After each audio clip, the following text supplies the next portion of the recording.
Thank you all for coming this evening. I'm very excited that this is our first lecture of the spring season.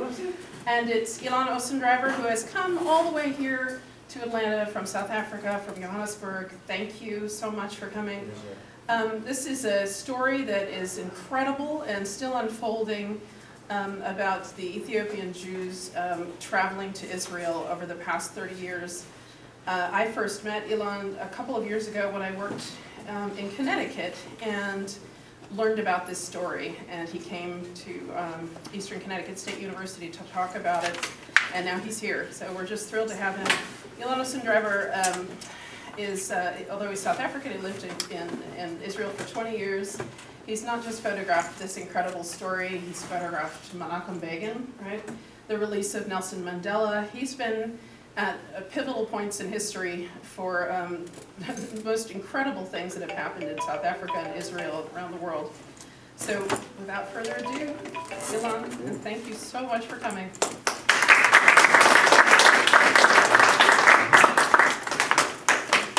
Okay guys, so thank you for having me here at Oglethorpe University. It's really good to be here. I'm not going to talk long because I'm a visual person. But just quickly, as Elizabeth said, that I was a photojournalist in Israel for 20 years. I covered the peace treaty between Jordan and Israel. I covered the Ethiopian Jews, which we're going to see now. And I've also covered stories in South Africa, and I did also a lot of wildlife photography. But we're going to concentrate on what I really love and how I fell into the love was the Ethiopian Jewish community. And so I'm going to actually be sitting down, and I'll come up and talk a bit, and we'll see a lot of visuals, as I prefer that. But what I'm going to show you now is the beginning of the story. So, I'm going to hit a light switch. We hit a light. Yep. Go ahead. Okay, I'll catch it. In 1984, my editor told me that Ethiopians were arriving from into Israel from the first wave of Aliyah was Mifta Moses, Operation Moses. And so he sent me to go photograph it, and this is the first Ethiopian I met on his first day in Israel. And for me it was just automatically that I fell in love with this community, and I knew that being a South African I had to work with this community. And it was the beginning of a long relationship of helping people understand who they are, and where they were going and where they were coming from. So a lot of people ask me, who are the Ethiopian Jews? So basically there are three widely accepted theories on how a Jewish population came to settle in Ethiopia. And of course the first ones are the lost ancient tribe of Dan. The most common is known as that are the descendants of Menelik, the fabled son of King Solomon and the Queen of Sheba. And the third one are the Jews who left Israel for Egypt after the destruction of the first temple. So basically, regardless of their origins, the Jewish community of Ethiopia have kept all their traditional pre-Talmudic biblical Judaism. They've kept the kashrut, the Jewish dietary laws, the laws of ritual cleanliness, and all the Shabbat and festivals. And this is a young woman in Ethiopia, in Addis Ababa, in her kitchen. And so we also have we have rabbis and we have priests. So in the Ethiopian community, they're called kesim, and they are the rabbis of the community. And they preside over all the festivals in the ancient language of Ge'ez. And in Ethiopia, the main language is called Amharic, which is also derived, funny enough, or interesting enough, from Hebrew. So these Kesim, they've passed down the Jewish tradition orally and maintained the Jewish books and the Torah scrolls that are preserved in Ge'ez. So with my involvement in the community, I built them this website, and in 2002, and then Len Lyons, who lives in Boston, who's actually a teacher of jazz at Berkeley in California, he saw my book, he saw my photos of that I did, and he asked me to do a book. And so this is the book that came out, and I was very privileged that it was the winner of the gold medal in the Independent Book Publishers Awards in the category of adult multicultural nonfiction. Wait, what happened here? Oops. Damn, sorry. I think this cable here. Hang on a second. It's okay. Just lost the feed. I'm going to get it back.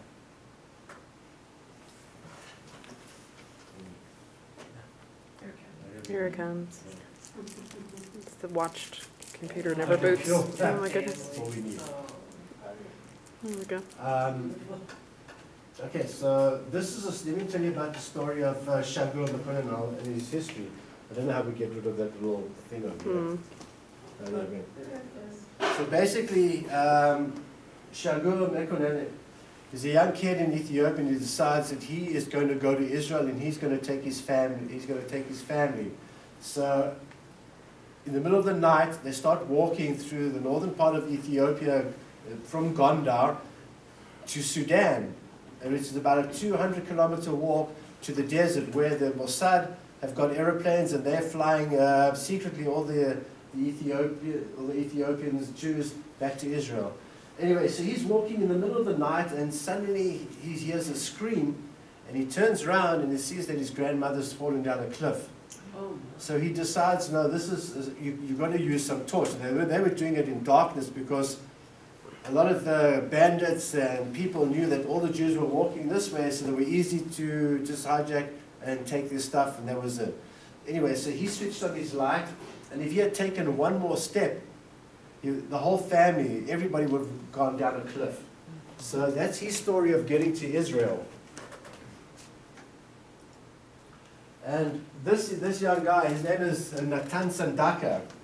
Natan Sandaka, he is a police border patrol officer in Jerusalem. And he is patrolling in Jerusalem, and then someone comes up to him saying, listen, there's somebody dressed in this ultra-Orthodox garb that is, something's not right about him. He smells of whiskey or something's not, please go and investigate. So him and his partner rush off to go investigate this ultra-Orthodox Jewish man. And he starts running, this ultra-Orthodox man, and he runs into an alley where he opens up his shirt and screams Allahu Akbar and blows himself up in front of Natan. Now Natan's partner, nothing happened to him because he got the force of the blast. You can see by his hands. He only allowed me one frame, and that was it, of him. And this was taken on his balcony of his apartment. If you ever seen an M16 weapon, right? The force of the blast shriveled to about that size, and he put it in a packet. And he was in a coma for about 2.5 weeks, and when he woke up, he now goes around the world. Hillary Clinton takes him around to speak to victims of terror. So that's his story of one of the Ethiopian Jews from my book. So we just fast forwarding a bit, and Len Lyon says to me, hey, we go to Ethiopia to go document the Ethiopian Jews there. So for me it was an absolute, you got to go, because I've been covering all of them in Israel, and now we go to the source. So our first port of call is the Jews of Addis Ababa. So here's some pictures from the shul there.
So that was my first introduction to Ethiopian Jews living in Ethiopia. And then I started to document what kind of work they do to make a living. So most of them do a lot of pottery, weaving, agriculture, and other crafts. And they also make the yarmulkes, the kippot, and the talitot, the taluses.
And so I have the zen of weather affects me wherever I go. In the United States, I get caught in blizzards and I caught all kinds of different things. So Dafka, when I'm in Ethiopia, the week I'm there, this volcano erupts in Eritrea the first time in 176 years. So there goes my plane trip. So I decided, well, if you can't go by plane, you might as well just get a taxi. So my author and myself, we rent this taxi up, and we have the most incredible experience ever. Don't ever fly. Just take buses, take taxis or cars. Travel yourself and you see Earth, you see people at their level, and it's the most incredible experience. So this is our journey that takes us from Addis Ababa to Gondar. But I also want to show you, remember I said people were walking 200 kilometers by foot. So they were walking into Sudan, somewhere around here, and then being airlifted secretly. In those days there were no SMSs, there were no emails about things. People knew how to go and meet these planes that would drive in the middle of the desert in absolute darkness. But anyway, so here we're forced to drive on this 600-kilometer journey to Addis Ababa, to Gondar, and the roads are absolutely incredibly beautiful. 4 potholes. In Johannesburg, there are 10 potholes per every 10 meters. And what's very interesting about Ethiopia is that it was the only country that was never colonized. But they brought Italians in to help with the infrastructure. And so if you ever really want to have good Italian food, go to Ethiopia, because the coffee shops and the Italian food is brilliant. Oh wait, oops, sorry. Let's go back. The Italians are good engineers. Yeah. So they did some good things there. Yeah, okay. This mouse is a bit wonky. Here we go. This is the journey.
Don't tell anybody about Pepsi and Fanta. That's right. So that was part of this journey, which was just incredible. And just a couple of interesting things about Ethiopia. First of all, if if you ever go there, it's one of the most addictive countries you'll ever go to. It's, as you get off the plane, you get into the airport, and you smell the spice. And it's just unbelievable. And the people are so friendly, and it's just this incredible country. Not all of it is very rich, but the warmth that people will give to you is just boundless. By the way, coffee comes from Ethiopia, not from Brazil or anywhere else. And also the Nile starts in Etana, which is in Ethiopia. Anyway, so what you're going to see now is, I'll stand here and talk a little bit. Not too much, but I'll talk. And so we arrived in Gondar after this incredible trip, and I start to document around the Jewish compound, which is the Beit Knesset, the synagogue, the shul, right? And so what you're going to see is now all Jewish families living around in Gondar, around the Jewish center.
So so that was basically around the Jewish compound, and it's quite amazing. You're walking around in Africa and you're walking in a village and everyone's saying shalom to you.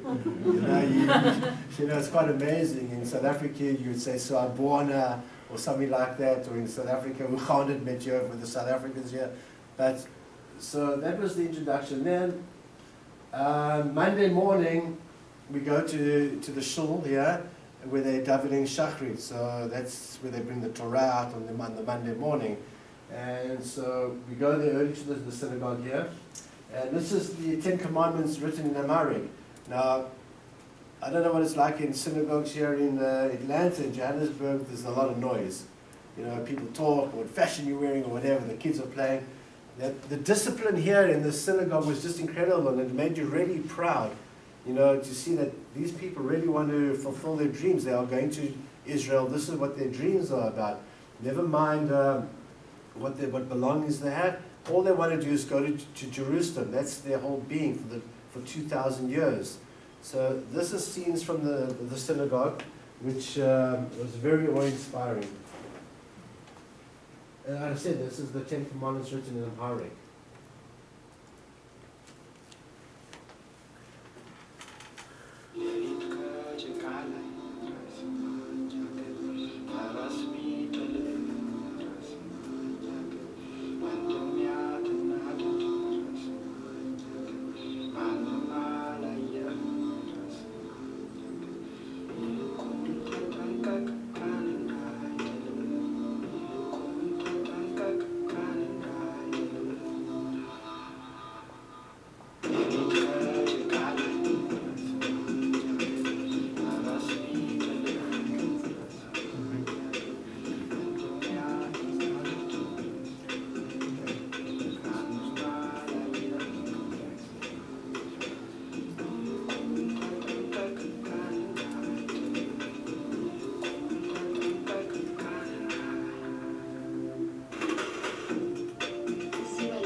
So, I mean, for me, it was one of the most amazing feelings of being in this synagogue and just watching the decorum and the absolute love of the whole service, and it was just a special thing. So now what I'm going to show you is a short little movie here. It'll take about 2 minutes, and it shows you the service, and then you'll see the reaction of the women when the Torah comes their side, and what they sing after each service, like Israel lives.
Right. So for me, that was incredible. That was such an incredible. I mean, the sound is not very good on here, but just to watch them singing "Am Yisrael Chai" and just showing their absolute love, it was very emotional. Also, again, very moving, and I hadn't expected any of this. Anyway, so our guide from the Jewish community took us to this town called Wanika. Now, it used to be a very prominent Jewish town in Ethiopia. Now they just basically sell tourist artifacts and stuff like that.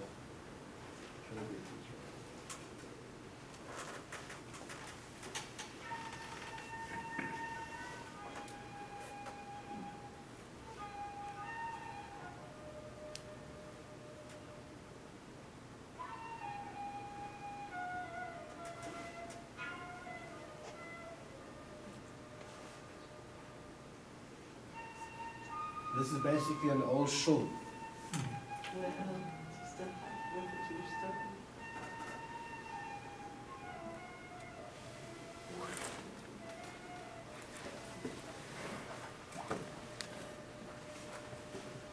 So is it abandoned because they went Left to to Israel, Israel? yeah. Did they leave for Israel? Yeah.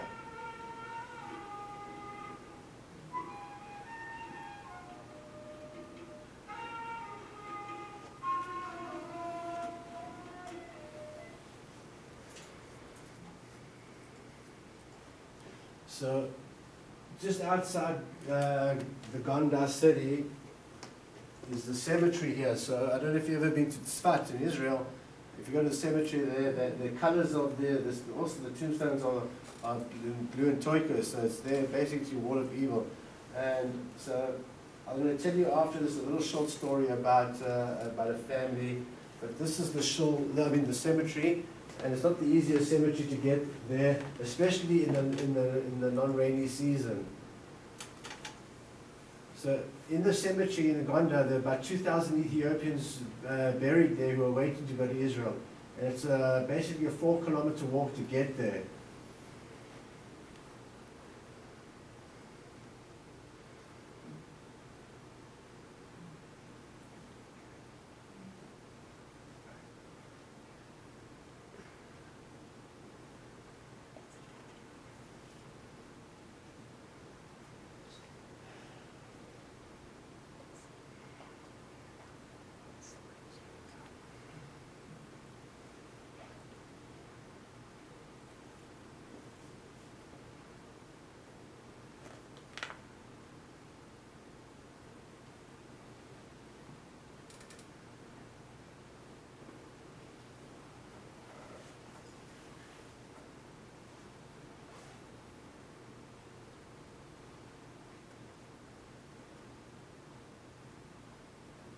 And on this placard it says, the cemetery of the congregation waiting for Aliyah and Gondar who did not succeed in arriving in the Holy Land.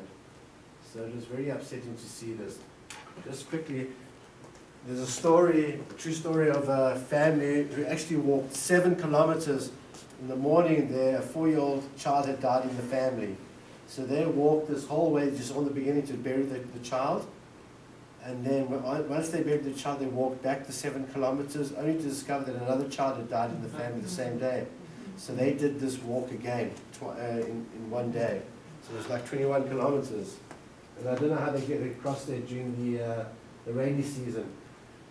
And of the 20,000 Jews who walked to Sudan in the 1980s, 5,000 died along the way. And there's a story of a son asking his father, why are you taking a spade? You know, and he said to him, listen, some of us are not going to make this trip to Israel, and so at least I want to give you a decent burial. So this trip to Ethiopia for me was almost, I don't know, divine by God maybe. Everything just fell into place. So the next morning, the Tuesday, I was told that there's 17 families going to Israel. And so I went there early, and now, let me just explain a couple of things. This kid here, you'll see, is wearing a cross. A lot of it's decorative, and also a lot of these Jews who are actually called Falashim were those that converted to Christianity but are going back to Judaism. So a lot of them here are going back to Israel. So this is 5:30 in the morning, and it's just the most incredible scenes. You know, I'm the only one there documenting this. Just look at the eyes of the people, and you'll watch the families watching their families go on Aliyah to Israel. There's two sections to this. The beginning part where they've been given their information about Israel, seeing doctors, and then the actual Aliyah.